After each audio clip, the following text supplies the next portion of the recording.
July of 2022, I was diagnosed with breast cancer. I actually had an appointment to drain a cyst, and I went, got it drained, but the doctor was very concerned when she drained it and saw that it was blood. So right away, she ordered an ultrasound, mammogram, biopsy, and long story short, the results came back positive for breast cancer. Devastated is how I felt. I believe I did cry for a moment, but honestly, the best way to describe it was like time froze for a bit and someone poured ice water through my veins. And I think that's the shock of getting the news. I just remember I cried a little bit, and then all of a sudden I was just asking the doctor a whole bunch of questions. I don't even remember the questions that I asked and what her responses were, because when I played that part back in my mind, it's like a silent movie. Like I see myself there, I see the doctor there, my mom sitting across from us, but there's no volume. Like everything is just like a silent movie. What I do remember is her leaning forward and looking me straight in the eye and saying, "You will get through this." And then she said, it just stinks that you have to go through this. And so that's all I can remember. And honestly, that day, I'm so glad my mom was with me, because it was very difficult to receive that kind of news.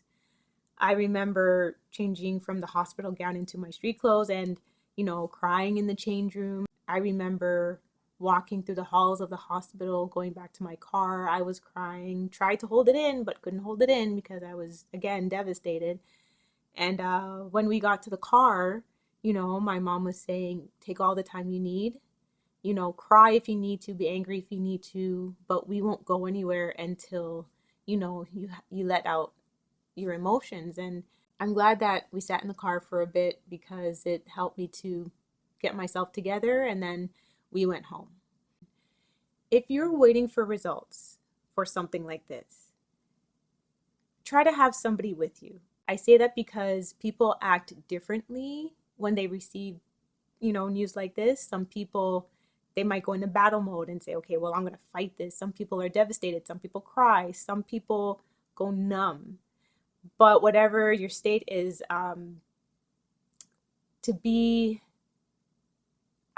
I just think it's best to have someone with you, especially if you're driving.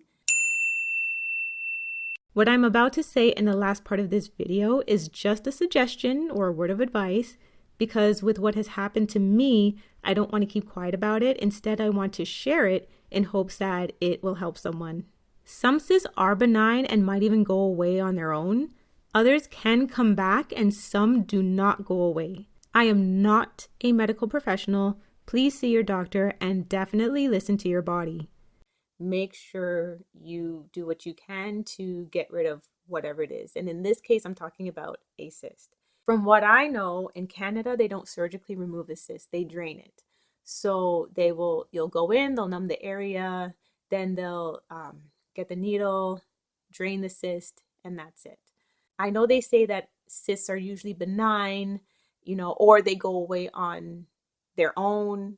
However, if a cyst is there for too long, it will turn into something worse, and that's something that you don't want. Take care, God bless, and I'll catch you in the next one.